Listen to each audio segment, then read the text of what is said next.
Buenas noches, maestra y compañeras.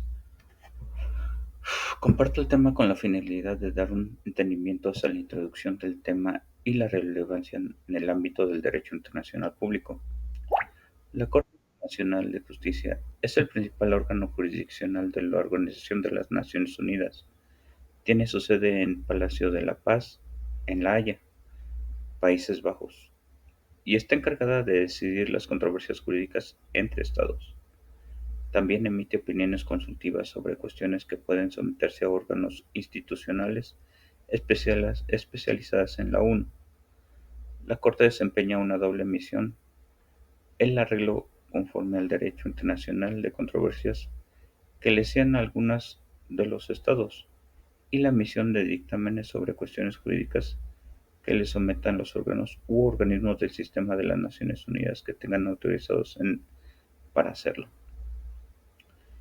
Enseguida mi compañera Tania expondrá el tema de la jurisdicción de la Corte Internacional de Justicia, así como de sus etapas procesales, y posteriormente mi compañera María expondrá etapas procesales de los principios, así como de los principios del derecho internacional. ¿Cuál es la jurisdicción de la Corte Internacional de Justicia? La Corte tiene jurisdicción en todas las cuestiones que los Estados le sometan con relación a todos los asuntos previstos en la Carta de las Naciones Unidas o en tratados y convenciones vigentes. Los Estados pueden comprometerse por anticipado a aceptar la jurisdicción de la Corte por medio de tratados o convenios que suscriban o bien declaraciones especiales que excluyan cierto tipo de casos. Esto quiere decir que en el artículo 36 lo determina el Estatuto de la Corte Internacional de Justicia. La competencia de la Corte se extiende a todos los litigios que las partes le sometan y a todos los asuntos especialmente previstos en la Corte de las Naciones Unidas o los tratados y convenciones vigentes. ¿Cómo se decide si un caso puede llevarse ante la Corte Internacional de Justicia? Bueno, la Corte solo tendrá competencia para reconocer de un estatuto si los estados implicados han aceptado su jurisdicción de alguna de las siguientes maneras: las convenciones internacionales que establecen reglas reconocidas por los estados litigantes, la costumbre internacional o jurisprudencia como prueba de la práctica general aceptada por la ley, los principios jurídicos generales reconocidos por las naciones, más calificados de distintos países. Las etapas procesales del procedimiento ante la Corte Internacional de Justicia son: el procedimiento tendrá dos fases, una escrita y una oral. El procedimiento escrito comprenderá la comunicación a la Corte y las partes de memorias y contramemorias, si necesario fuere las réplicas, así como toda pieza o documento en apoyo a las mismas. La comunicación se hará por conducto del secretario en el orden y dentro de los términos fijados por la Corte. Todo documento presentado por una de las partes será comunicado a la otra mediante copia certificada. El procedimiento oral consistirá en la audiencia que la Corte otorgue a testigos, peritos, agentes, consejeros o abogados. ¿Cuál es la presentación de la demanda ante la Corte Internacional de Justicia? La presentación de una demanda: el país demandante presentará su demanda ante la Corte Internacional de Justicia y la deberá entregar al secretario para que éste se encargue de entregar una copia a cada juez.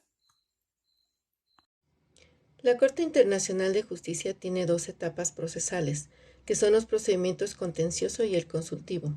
La fase escrita, en donde las partes intercambian sus alegatos, y una fase oral, que consiste en audiencias públicas. Los idiomas oficiales son el inglés y el francés. Estos concluyen mediante el acuerdo entre las partes o por desistimiento. En el contencioso, según el artículo 34 del Estatuto, solo los estados pueden ser parte de este procedimiento. Contarán con la representación de un agente, con derechos y deberes como un abogado de un tribunal. Si un estado ve que la otra parte no ha cumplido, podrá presentar el asunto ante el Consejo de Seguridad. Pueden ser unilaterales o bilaterales. El consultivo está abierto exclusivamente a los 5 órganos y los 16 organismos del sistema de las Naciones Unidas. La Asamblea General y el Consejo de Seguridad podrán solicitar dictámenes consultivos sobre cualquier cuestión jurídica. A diferencia de las sentencias, las opiniones consultivas de la Corte no tienen efecto obligatorio. Los casos sometidos, como la descolonización y la licitud de amenaza o el uso de las armas nucleares. Por otro lado, las fuentes de derecho que aplica la Corte se definen en el artículo 38 del Estatuto. Además, si las partes así lo acuerdan, la Corte podrá decidir un litigio, es decir, sin limitarse a las normas vigentes del derecho internacional. Las fuentes que se aplican son las convenciones internacionales, sean generales o particulares, que establecen reglas expresamente reconocidas por los estados litigantes. La costumbre internacional, como prueba de una práctica generalmente aceptada como derecho. Los principios generales de derechos reconocidos por las naciones civilizadas y las decisiones judiciales y las doctrinas de los publicistas de mayor competencia de las distintas naciones, como medio auxiliar para la determinación de las reglas de este derecho.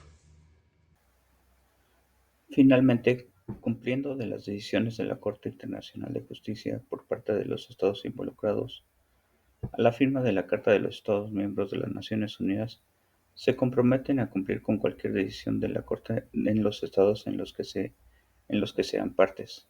Además, dado que en un procedimiento solo se competirá a la Corte y ésta solo se tendrá por poder de decisión sobre el mismo, si las partes han aceptado su jurisdicción, es poco frecuente que no se apliquen sus decisiones.